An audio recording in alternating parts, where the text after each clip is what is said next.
Now I'd like to introduce our closing keynote speaker, Thomas Gensimer. Thomas is a managing partner at Blue State Digital. Blue State Digital managed the online fundraising, constituency building, issue advocacy, and peer-to-peer online networking aspects of Barack Obama's 2008 presidential campaign.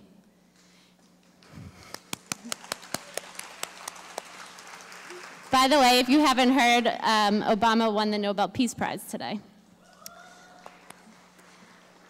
Based in Blue State Digital's Washington, D.C. headquarters in New York, Thomas provides day-to-day executive leadership as well as executive sponsorship to several of the company's largest consulting engagements. He joined Blue State Digital in 2005 with a background in venture capital, strategy consulting, product marketing, and technology startup management. Prior to Blue State Digital, Thomas was the director of Internet Strategy for America Coming Together, ACT, where he managed the organization's online fundraising, grassroots recruitment, and marketing. Prior to ACT, Thomas led online communications for General Wesley Clark's 2004 presidential campaign. From 1999 to 2003, Thomas managed the Accelerator Group, an entrepreneurial venture capital fund with offices in New York, Los Angeles, and London. Thomas is a graduate of New York University and lives in Washington, D.C. and New York.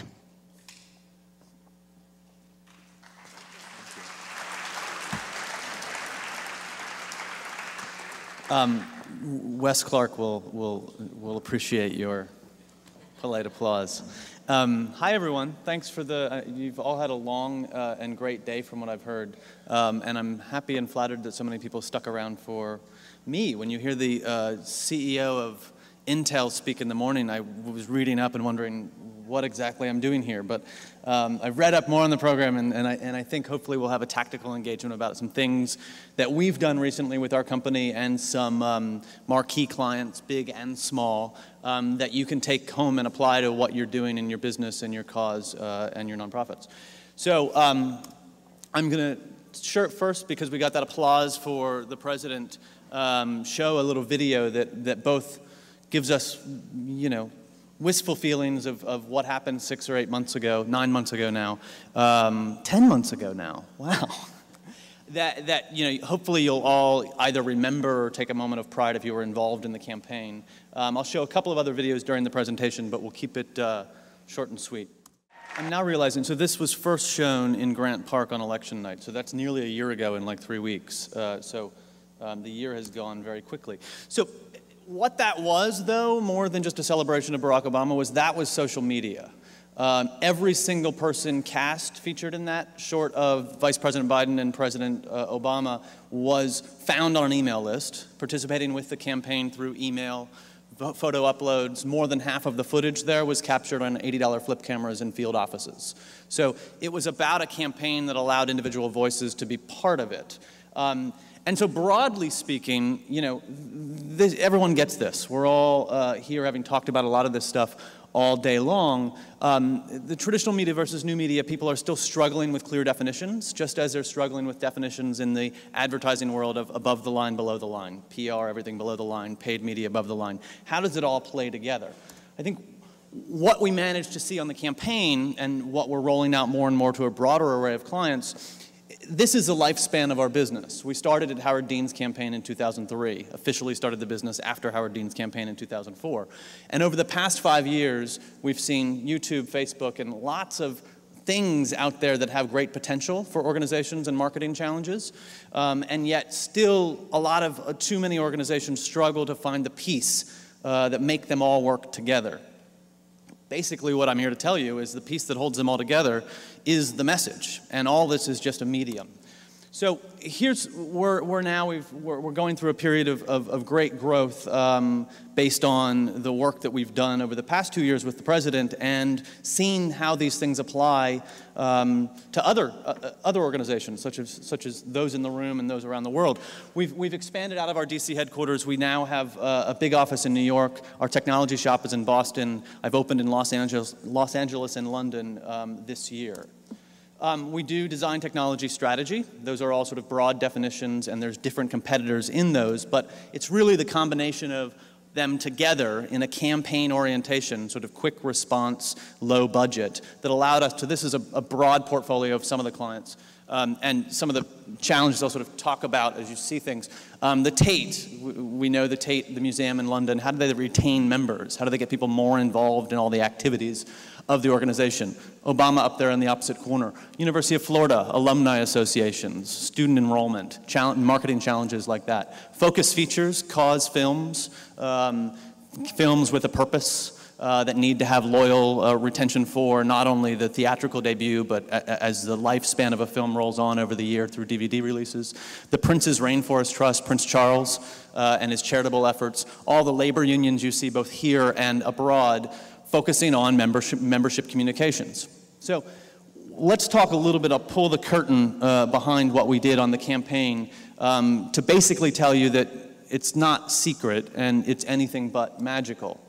But on the core stats that were widely reported, the online effort raised about 80% of the money.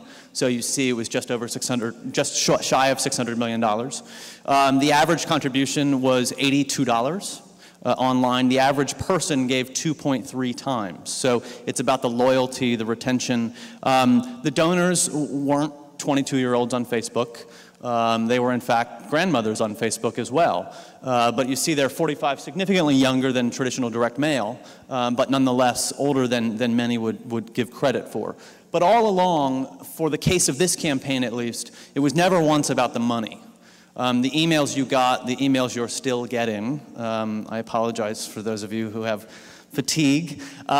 It was more about the number of people involved. So let's not raise $1 million today. Let's get 10,000 people to give whatever they can. That was through the DNA of the organization from day one.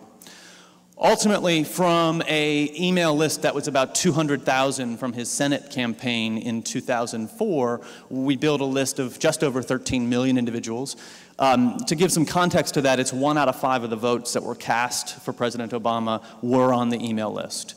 You see here some of the bigger stats. The MIBO social network. Did anyone sort of participate in the campaign from a grassroots perspective online?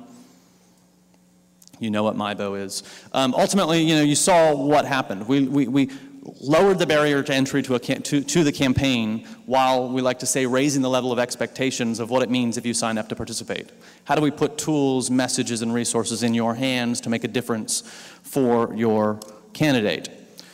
Ultimately, like I said, it came down to a message. We created that message about empowerment based on a candidate who 20 years earlier was a community organizer and knew that the only way he could take on first the Clinton machine, then the Republican machine, was to entrust millions of individuals with his message. We stayed on that message. There were many characters portrayed during the campaign. We'll see some of them in later features, but you had the campaign manager, the strategist, the wife. Her emails open at a better rate than her husband's, by the way, and she is involved in the copywriting. But all the while, it was this narrative, the story of the campaign. We have this book in the office that shows the several thousand messages that were created over the course of and it reads like a book, understanding that you individually may not or likely wouldn't read every single one. So that means from the Saturday, the first week of the month, through the next fundraising quarter, you needed to be kept in touch. The narrative needed to stay consistent with you to take advantage of the moments of time that you wanted to participate. You hear me talk about email a lot because regardless of all the social networks and all the other things that have evolved in recent years, this was the backbone of the campaign. It was that list of 13 million people. Each of the emails were less than 250 words long, and we always ask these questions when we send them. It's not a newsletter, which so many people are in the traps of email newsletters. That tends to be, especially for larger organizations, sort of what you hurry up and get out at Friday at 2 o'clock to say you got your newsletter out. It's really not optimized for the person on the other end. So why am I on this list? What do you want from me now and what comes next? Everyone's busy, get to the point. Oftentimes, those updates would point you to something like this, which oftentimes wasn't even on our site. This is David Plouffe, the campaign manager, sitting with a laptop just like mine in his office, telling a 4-minute strategy update on, I believe this one was Florida. That was the insight into the campaign that the online medium allowed us to provide. It wasn't scripted. He certainly is an eloquent speaker, but it was giving you the insight from his desktop on how he was building the campaign, and we opened the window to you for it. So we had plans. We have backgrounds in direct response fundraising. We understand the value of testing and numbers and planning. But then occasionally, because you're in the digital medium and you can be timely, things like this come up. This was an uncle of a colleague working on the campaign, one of the staff writers, who wanted to paint his barn in Ohio. And he called asking what the Pantone colors were for the logo, because he wanted to be on brand with it. And so it got those focused on the battleground states thinking, that's the uncle's barn. And so how do you do a quick search of your email database and find voters in rural parts of the states, maybe ag-producing counties? If you think back to the primary day, Hillary Clinton was doing quite well. In the rural states, Barack had the urban markets, and we were going into a primary calendar that looked at Ohio, Indiana, Illinois, Pennsylvania. There's a lot of ag. I'm from the ag country of Pennsylvania, so there's a lot of barns. Suddenly we have 1,500 barns painted because we've asked these people to do something. It is obviously a high barrier ask. They're getting out there, building scaffolding, but we gave them the forum to do big and small art projects and be rewarded for it. So just because 1,500 people does it, that doesn't change the nature of an election, but nonetheless it gives them something to do for sure, and it gives us free billboards. And this becomes a bigger message that applies to not just the ag counties and the 1,500 people who do it, but the larger body of people on the list showing that we're watching, we're listening, what they do matters. Back to that spontaneity. We were planning on being relatively dark after the Denver convention as John McCain picked Sarah Palin and marched into Minneapolis to have their convention.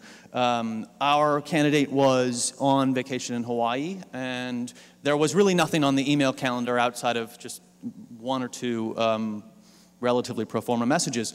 And yet, when the writers again watched, Sarah Palin, as she was on stage, introduced by Rudy Giuliani, who introed the attack on community organizers, saying that community organizers are not qualified to lead the country. We had spent, along with now millions of others, more than a year building a campaign premised on the fact that community organizing and the instincts that comes with a community organizer is in fact the basis of what we need in this country. She came on stage, you see what she read. We, because of the structure that was allowed us in the campaign, which made us equals with the communications department, the fundraising department, and direct reporting to David Plouffe, the guy we saw earlier, marched a piece of copy. This one is significantly less than 300 words. This is probably 100 words, and it doesn't even have a graphic, which shows how quickly we got it out. And you see what it says. This hit inboxes 10 minutes after Sarah Palin walked off the stage to then a list of 10.5 million people, and was the single biggest fundraiser of the campaign. So here's what stuck. We call that sort of the spaghetti factor. How do you take advantage of your position within the organization and build a technology platform such that you can maximize moments in the sun? The spaghetti factor are the barns and the Sarah Palin message. Again, it's the message. We are hitting people when the time is right, whether that is the time is right for them, I'll give an example of that, or the time is right to hit the news cycle. We really accomplished the timeline that we often were out on email before the news media picked up the story. It wasn't just on the announcement of Joe Biden, it was throughout the campaign, the dynamics, the campaign was in control of the message because of the timeliness factor. Timing when it's right for people, when you have a big list, or even a small list, you can quickly identify the fact that there's a group of people who, for example, opens email on a Sunday afternoon significantly at higher rates than they do any other time of the week. It's none of us, as we have our Blackberries buzzing in the perfect timing. I could not have asked, that's fabulous. So you can check the email. But people like my grandmother will sit down and dial into her AOL account and read a message. So by understanding those people, we raised several million extra dollars by hitting them when the time was right for them. So these are basics. The bottom one here, really the last two, it's time to break down the silos. Whether you're a company or an organization, your customers and your employees are your advocates, your donors are your volunteers. All these things are arbitrary lines that have been established by dying business models. Giving people the opportunity to be involved in many areas of your organization is how this sort of normalizing effect happens and the critical mass of support. Email is not anonymous. Back to the email newsletter. You know, I get 25 a day from organization name weekly newsletter. And it really doesn't rise to the top of, even if, you know, any one of you would send me an email. That is just naturally, I want to know the person who's sending me something in a very personal way. So, anti-war groups say they are using technology in a new way to put grassroots pressure on lawmakers like Ohio Senator George Voinovich and others. On State House correspondent Dan Weiss reports. Well, these anti-war groups sent out thousands of emails inviting people to send back their audio comments about why the troops should be brought back home. The invite included a chance to record those comments at home and be part of an advertising campaign. A northern Ohio mom who has a son in the military decided to voice her opinion. My son is in uniform, and I do not want him to go back. 4 Ohioans were chosen to be part of the radio ad campaign. 2 anti-war groups, one of them Progress Ohio, sponsored the ads, and it all started with the email. So here's the story with this, to now say, okay, we don't have a 13 million list. We have 800 people on a list in Ohio. Organization, you probably don't know of it. It is basically a P.O. box and a media fund in D.C. that puts ads on the air. And they had a small grassroots contingency in Ohio. They had a delay in a congressional vote to reauthorize this funding back in the start of 2008 and gave us a window of opportunity to say, okay, you're not going to go on the air with your deep-throated television ad attacking who and so-and-so. We instead are going to ask people to participate in something. So we sent out an email, again, around 800 names in Ohio, asked people to call in or record a message in their own voice, either on their computer or to a phone line. You get a lot of obnoxious calls. You get things you probably don't want to broadcast on the radio. But through it all, you find a handful of really compelling stories. The teacher who doesn't want to send her graduates off to war, the mother of a newborn, the Vietnam vet, et cetera, et cetera. You come back and you tell the organization, well, from an email structure, you make the ask. You then thank the people for doing it and spank them for not doing it and give them the option to participate in picking the voices for the ads. You then do a third message a couple days later asking people to help fund the ads. Suddenly you've put the power to do political advocacy in the hands of people for $10 or less. Drive time radio in Columbus costs for the week about $3,500, maybe a little less now because that was a year and a half ago. And you get the organization to invite those in the ads to the press conference, and you get a whole lot of free media for it. The whole thing costs less than $5,000. That's the online-offline integration piece that we preach. The last lesson here is that everyone wants to be an insider. This is a piece of mail that was sent to the Clinton campaign back in '93. And if you can't read it, I look forward with great anticipation to High-Speed Amtrak USA. Please hurry up. I'm 77 years old. This person, 15 years ago, probably shouldn't have expected a response. And if so, it would have been a signed picture or a form letter. Now, the expectation's a little bit higher. So how do you open that window a bit without being overwhelmed? Here's an example. I think. Shook it up.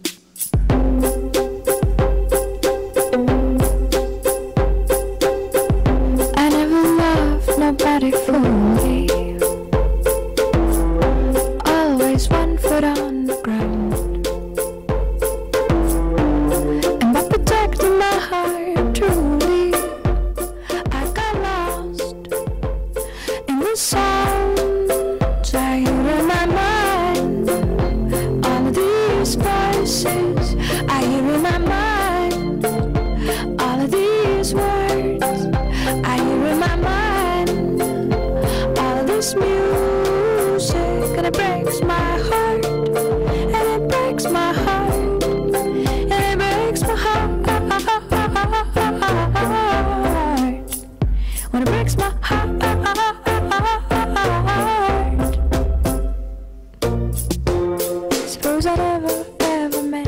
So out of curiosity, has anyone seen that before?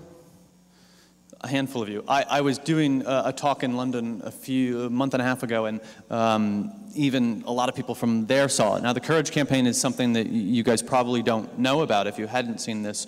It was, like the previous example, a grassroots organization in California with a list of about 25,000 people from various campaigns they had run over recent years. And they use our technology, and having a California office, we help all these people.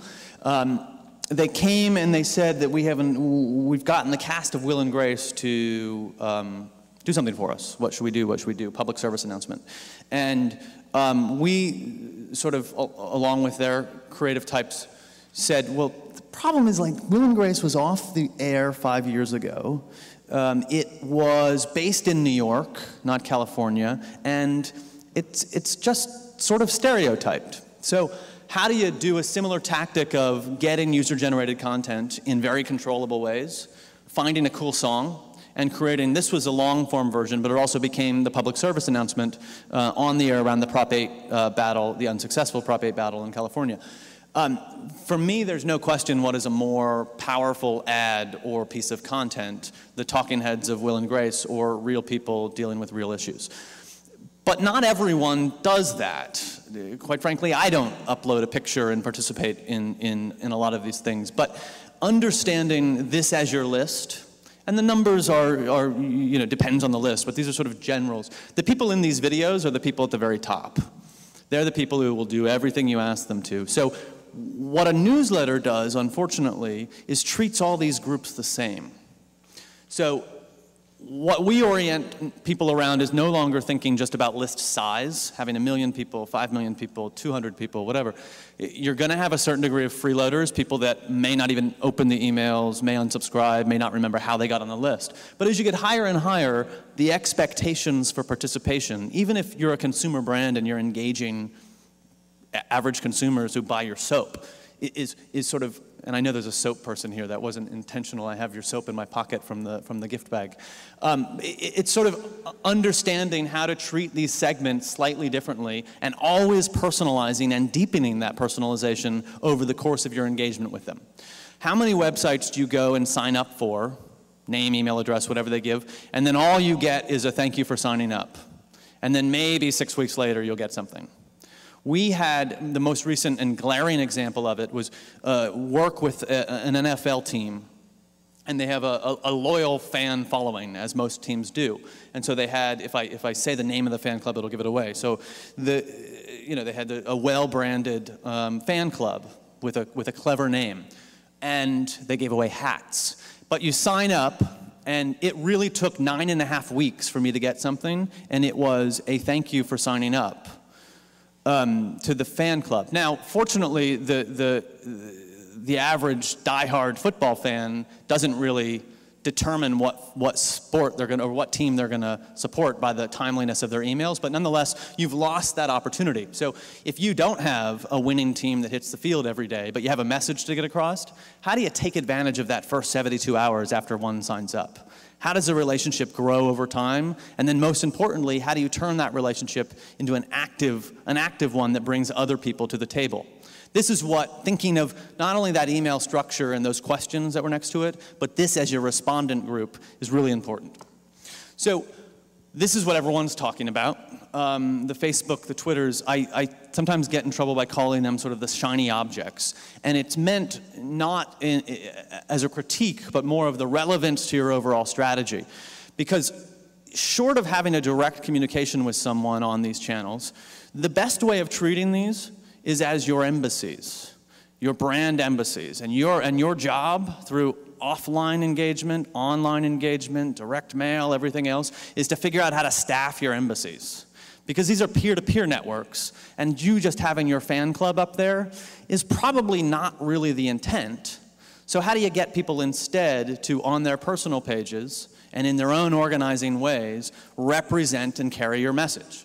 So while it's too political and governmental to many of our corporate clients, the embassy-ambassador relationship is one that really helps contextualize these in an overall strategy.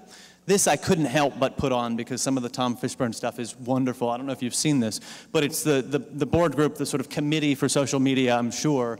And if you can't read it, I don't know what's wrong. We posted our brand of lug nuts on every social media site and no one is talking about us. Second one says it must be a technical error. Third one, we do have 5 friends. That's the 5 of us. This is a little bit too extreme, but nonetheless, you sort of get the idea when considered next to the earlier point.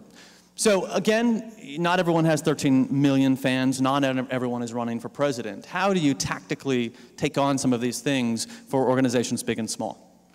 The Red Cross came to us now a year ago as they were preparing for their year-end fundraising. They raised most of their money outside of disaster time in November, December, as do so many charities. They posed a very interesting challenge to my team to basically take on the internal newsletter team, the internal online fundraising team, which sounded like it was potentially contentious, but in fact it ended up being a great learning experience. They split about a 4 million person file in half, gave us half, kept doing their 1-minute update newsletters on the other half. And you see here, just by reorienting the conversation on an existing list into something that was action-oriented, introducing the guy who runs a disaster service, throwing a video up there to get behind the scenes of the warehouses, things like this, we had an 85% open rate increase, a 52% increase. These are stats after 30 days of the program, the first month of the test. Collections of 3,000 Why I Give stories. That came up because we learned early on that there was a practice of casting actors to be in public service announcements. And when you serve 20 million meals to people who lost their homes and different things in a given year, you probably don't need to have a casting call. So how do you just start collecting stories after transactions and identify the people atop that participation funnel? We've since, as the relationship has deepened, turned a lot of the energy on email, turned it on to Facebook challenges and sort of orienting, recruiting those ambassadors for the Red Cross and other services. Using offline integration, usaservice.org is a community service platform for offline volunteerism.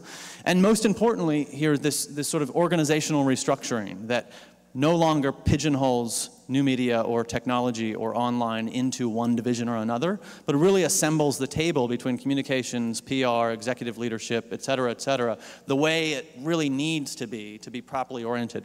The biggest lesson of the campaign, as I mentioned before, the campaign for the president, was that organizational change. It was no longer the web team with the hardware in the closet, it was no longer subject to just the finance needs. It was our position as co-equals to those more traditional departments that allowed us to, at times, arbitrate between competing interests. If you're the fundraiser, you just want give now in every email.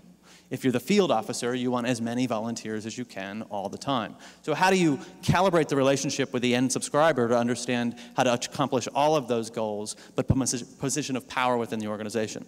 This is what we bring. This is recently, UJC. Do people know what UJC is? I knew who they were. I didn't know they're the 3rd largest charity in the country, because the branding has been largely on the local level. There's the Jewish Federation of New York and Jewish Federation of Philadelphia and 200 other affiliates. They needed to do some centralized branding. So we started, because of the recent holidays, doing a campaign that allowed lots of local organizations to participate on the national level, identifying Jewish heroes. It's very simple. We implemented a Twitter feed and all these things. Ended up getting a couple of thousand nominations. People put up their profiles, videos, and everything else. But more importantly for the organization then, you're turning those people, those 1,000 or 2,000 nominees, into ambassadors to recruit now over 500,000 individual votes. This is an organization that when we started had an email list of less than 50,000. Strangely, this little sort of gimmicky promotion has been seen by 300,000 views in the past 4 weeks. It's this kind of just creating a real relationship with really 2,000 people who were nominated, allowing them to advocate on your behalf, led to an extraordinary success for this organization. Here's something to talk about building something from scratch. Searchlight is a campaign that's funded by trade unions and the Labour Party in the UK. And our small London office has basically partnered with them. It's not a very attractive website, I'll admit, but started with 8,000 people on a magazine subscription. Searchlight was a magazine which the editor decided to take on 10 years ago, start taking on the extremists in different parts of the UK, people that were fighting the immigration and different things. We have, in the past 6 months leading up to the EU elections in July, grown the list to 105,000 people, have more than paid for the program and the campaigns with 50,000 plus pounds raised. And the most interesting thing here, for an organization that had no field capacity, was a magazine, more than 3 million leaflets were distributed by volunteers at tube stops, train stations, and storefronts around the UK in 7 targeted regions where they were fighting the extremists. You saw a similar tactic to holding the signs there. We do more than that, but it's such a good way of engaging people. I'll blow through a couple of the more corporate or non-political case studies, and then we'll hopefully get to some question and answer in the remaining time. National Geographic sends ships and explorers out, and most recently are taking on the sort of pristine seas, fighting illegal fishing and all this. We're now running the contest on getting a blogger on board the next exploration. During the summer exploration, we did live blogging, engaged a group of activists around responsible fishery. We're now going back to that group, getting self-nomination so that an actual, grassroots person can be on board the ship for the next exploration, one-on-one with all of these renowned on-TV explorers. Last, I think there's someone here from AT&T. We work with AT&T and a coalition of telecoms. AT&T specifically was looking to get in the cable television business. They offer, I will say, as a subscriber, they offer lower costs and better service than some of the regional cable television markets. And for those of you not to get into the depths of telecom policy, telecom is largely protected by state and local franchise laws that has kept competition out. Is that accurately said? We went directly to AT&T subscribers of various services, and this was over 2007 and 2008. There were 12 different state campaigns with slightly different legislative goals to get those cable franchise laws changed in state, in coordination with on-air, print, and other forms of campaigning. This online direct-to-consumer marketing created a list of more than 100,000 individual activists that now have a different relationship with AT&T and their cable service. So on the notion of, I'll give one more of these, which I'll let you read because there's too much text. But essentially, in closing, the goal here is to show big and small, simple and complex ways that you can engage responsibly with end consumers, starting with the moment someone signs up to your website to the moment they actually come in your store, volunteer in one of your volunteer activities, or engage with you in real time. It's not about technology. It's about that relationship, that message, and respecting what people can do for you. So with that, if there's some questions, particularly on the campaign or anything else we do, I appreciate your attention, and I hope you all had a good day. Thanks so much.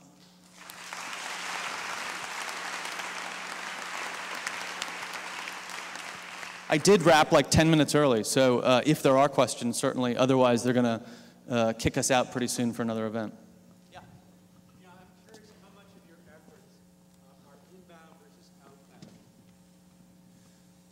I think it's sort of both. To say, I mean, it's about taking advantage of the inbound and then keeping the sustained attention when you're doing the outbound. So it's about personalizing the outbound in a way that almost makes it seem like it's a real-time relationship. So if you're coming to a site, how do I take advantage of that one-time impression?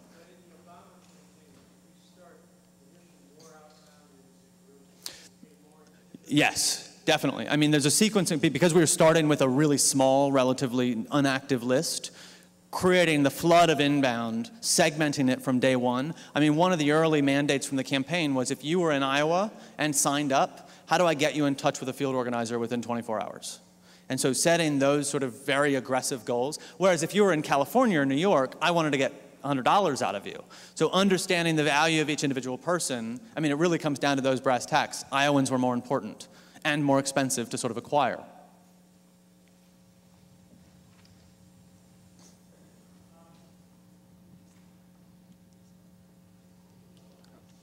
Can I go? Microphones. Hello. Hi. So I had a question regarding backfiring of campaigns on social media. So what kinds of systems or processes did you have in place to prevent any kind of backfiring during the campaign? There was a lot of feedback. Can you repeat the question? Or just shout it without the microphone? Okay. So I was wondering, like, what kind of processes or systems did you have in place to prevent backfiring of, like, information or any kind of backfiring during the campaign? Right. I mean, the systems in place was largely our tool set that we've built over the past 5 years, which is a CRM solution as well as a sort of suite of engagement tools. What was important about having it all in one system versus what we were able to do in earlier campaigns is that if you decide, a lot of the MyBo features were just like you could do on Facebook. But for me as a campaign manager and a lover of data, sending you to a third-party network of which I have no access to that data is not that good of an idea. So if I have a sizable audience and I can get you tools that are just like those, it's good to have you on my site because I want to know how many people you recruit, what you're doing all along the way. So over the course of 22 months with 13 million people, we had profiles of their first donation, their first volunteerism, the first time they used the virtual phone call tool, all through that allowed us to segment people for different actions.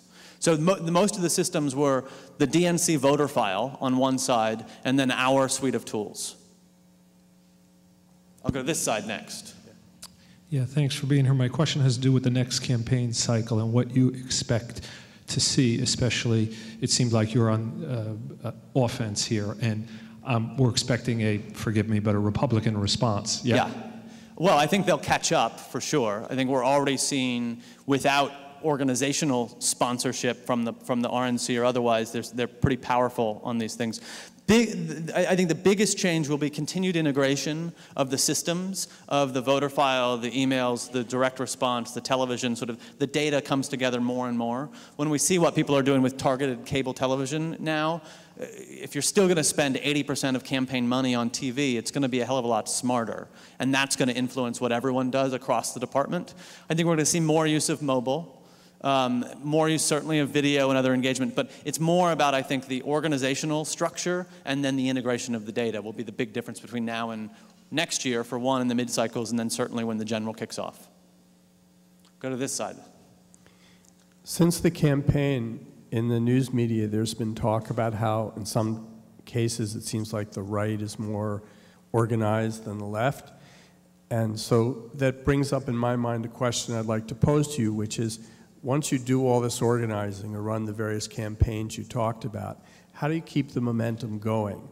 And in two levels. One, just how do you keep it going? And then secondly, when the situation changes, how do you keep it going? In other words, let's say for healthcare, in other words, it's no longer just getting Obama elected, now it's a question of getting healthcare passed, et cetera. So the objective is not quite the same. I will say I miss being in the opposition when it comes to having the handcuffs, you know, what just we can do. The 4 years before were great for all of our causes because you can just beat the drum. I think now what we're seeing in that list of 13+ million people is a hyper concentration on certain segments. So now, for example, our communication with doctors, the sort of 40,000 doctors that are on that 13 million are sort of more important than others, or healthcare professionals. Getting them involved in the debate more than message to the masses is what we're focusing on in many cases. I think the right is going to catch up. They've always had a more organized base in many ways, and the work is on us now in power, not us, the sort of collective us. When I heard the applause, I think I can make some safe political assumptions as to how this room would vote, is to find, you know, to still find the unity despite we don't have the shrill messaging that gets us all angry, and that's going to be the challenge. I think we're going to have a hell of a time next year, quite frankly, because we're seeing just how powerful they can be, especially the 5% extremes of the Sarah Palin world. sorry, this is getting too political, without a messenger. So when someone steps up to be their sort of rallying cry, we're going to see a whole new Republican machine. Hello. My name is Malvina. I'm an Associate Director at the Arts Initiative at Columbia University. My question is about donor retention. I believe out of all your case studies, the one that you reference multiple gifts is the Obama campaign, where donors give at least twice, if not more. How does that compare to the other organizations that you work with, and what have you found to be successful in repeat gifts? It's definitely higher. We're seeing the average gift to something that has, I mean, it's hard, the critical mass of things, we don't have 2 million donors anywhere else. But the way we're finding loyalty more than anything is not asking for money all the time. And so we've run some tests on the Red Cross that 10 messages that go out, if as many as 7 of them are not about fundraising at all, the 3 others will perform much better because you're breaking down the silos and giving people a sense of where the money goes. The other thing is on the recurring gifts program, running a whole separate messaging stream for the people that you get subscribed to a monthly giving program is worth the investment in all offline activities, is worth the investment in mailings, and that sort of differentiation, the sort of Red Cross champions, like the DNC democracy bonds holders, are sort of a different slice. And isolating those from your one-off donors is really important from a messaging perspective. Thank you. Hi, Thomas. I think the work that you've done so far on all the campaigns are amazing. And I know that it's Blue State is now a business now, so there are certain provisions for intellectual property, but I was wondering if you have any provisions to train other people or other organizations to also, or share the best practices you've learned in your work building these campaigns so that other organizations that may or may not be able to afford Blue State can also run their own campaigns. We do a lot of trainings in various offices. We also partner with an organization called New Organizing Institute, which does nonpartisan and partisan through 2 different funds organizing on a series of tools. A lot of this stuff doesn't take us. I mean, a lot of it is just putting the work out there and showing that with some clever engagement techniques, you know, all this stuff can be done with or without our technology, and certainly with or without our sort of creative back end. So if you subscribe to our blog, for example, we put up lots of stuff, but NOI is a good place to look, and they're doing things in New York now too. I am married to a registered Republican who gets regular phone messages from affiliated organizations with paid callers from Ohio. And he often just lets them talk for a really long time and then asks them what their personal views are, which are often very similar to our views. And I'm just wondering, just from a professional's point of view, why is the Republican Party still doing that? Is it really just as effective or more effective than what the Barack campaign did in terms of raising money and gaining affinity? And lastly, how much of a role do you think that the financial crisis had in getting Barack elected? On the last one, I think it changed the media debate a little bit and the framing of the election more to the economics, but I don't know that it changed the fundamentals of where the polling was going in the key states. I mean, I'm happy they're using phone callers in Ohio as opposed to outsourcing it, but in the run-up to the election, we had a tool that was called Neighbor to Neighbor that people could log in and do phone calls, and we did about 3.5 million phone calls in the weekend before the election, so peer-to-peer, person-to-person, neighbor-to-neighbor. The opposition, the McCain campaign, was touting doing 7 million robocalls. And we did it for next to nothing, and I would say that the person-to-person is certainly more powerful. How they keep doing it, I think there's still a base of voters in all of these, in certainly all the relevant political states, no offense to the relevance of some of our states, that respond. They get enough out of it. They get the $10 pledge they want. Hopefully not from your husband, but they're still breaking even enough, and they're so unwilling. I think what will hold them up when they do have leadership and a candidate, the organizations that the Republican Party tends to create are very rigid. Message control is definitely from the top, and they've always been afraid of letting grassroots involvement that isn't tightly controlled in. There is, though, still a powerful infrastructure of interest groups, churches, et cetera, that will continue to organize on behalf of the Republican Party. And we just have to find the equivalents. We have to keep our unions alive. We have to keep our sort of progressive-leaning businesses alive, but rely on individuals who open up their living rooms. I think that's going to be the reality of progressive organizing probably for our lifetime. I think we have time for one more. I'm going to do a time check. Yeah.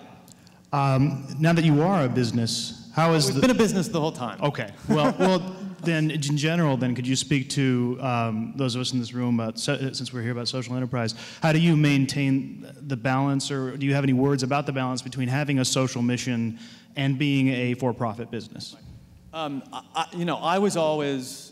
I think you can do good and make money. So that's been sort of my goal with the business. From a staff perspective and the morale and sort of positioning of the business, we don't put anything that has conflict in the portfolio. I don't work for a company that breaks the backs of unions and for the unions. We have the luxury of being privately held, and so myself and a couple of business partners can look at each other in the face and decide whether it's right for us. That probably won't always be the case. There's going to be different. But on the staffing level, I have ensured that for every big cause and large, slow-moving organization one has to work for, there's going to be something small and fun like the Searchlight campaign in the UK that keeps them nimble and really good.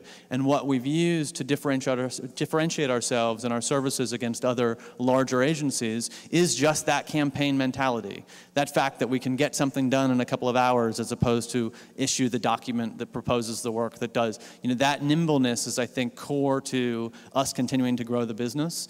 There will ultimately be conflicts. We've sort of danced around the edges of some of them already and fell on the right side. But ultimately, my goal is to keep 20% of the business being cause, political, and pro bono work. And that, I think, makes us 10 times better. Despite taking some things that may not turn a profit, it's good for the culture, it's good for people's instincts, and it's just generally good for the growth of the business. So they're going to do some closing remarks, and then there's another event coming in here at 6 o'clock, so I'm going to ask you all to help them clean up. And thank you very much.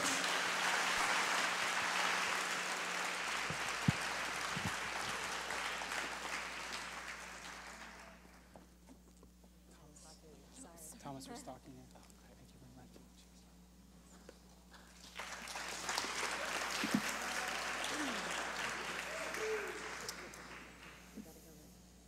Just getting my notes. So my name is Alexis Vaudois. I'm the curriculum director this year. And it was a wonderful experience. You know Natalie Weider and Amanda Kahn. We're the three musketeers who organized this conference. So I'm getting a phone call. It's kind of like your, okay, decline. So on behalf of Columbia Business School and the Social Enterprise Program, we thank you for coming to the premier event of the school year, which is the 2009 Social Enterprise Conference. Over 100 people, students, faculty, and staff, and professionals came together to plan this year's Social Enterprise Conference. To name one would be to exclude many. But I would like to point out that this year we had a governing board of 11 professionals, CEOs, senior executives, who helped us plan the conference. I'd also like to thank the Botwinick family, our panelists, all of the organizers, the Social Enterprise Program, people who traveled from long distances to come. There were a few. And in the spirit of Craig Barrett, I would like to thank my wife as well. As you can see, actually, we will have a list of everybody's name showing after the closing remarks. But we do send you our sincere and warm gratitude for all of the hard work and planning to our organizers. And to our attendees, we thank you for being part of this special day. The definition of social enterprise means different things to different people. We hope that today you are able to gain new, fresh perspectives from the visionaries, the leaders, the innovators in this space. We hope that today your definition of social enterprise and how you incorporate it into your life, career, and business strategy has changed, or challenged, or validated. That as you approach today's problems, you will think of what you learned today and the people you met and apply it in your effort to create a more sustainable, scalable, profitable, inclusive solution which has positive social, environmental, and economic impact. The bottom line, or the double bottom line, or the triple bottom line, really, is using business to make the world a better place. I'll now hand it over to Amanda or Natalie. Okay. I got it. Thank you. So just a couple more things. 2 logistical notes. We do want to remind you, if you don't choose to keep your brochures, if you can help us recycle those and also help us reuse the name tags. And after we finish here, we're going to be moving out into the lobby for the cocktail reception, and we do actually need to move because there's another event coming in behind us. Just in closing, we wanted to thank you for coming and say that we hope you leave today, like we mentioned this morning, which now kind of feels like forever ago, that you leave invigorated and re-energized, and you're leaving with strategies and new tools to think big, but also to think concretely. So thank you for coming, and we look forward to meeting you outside.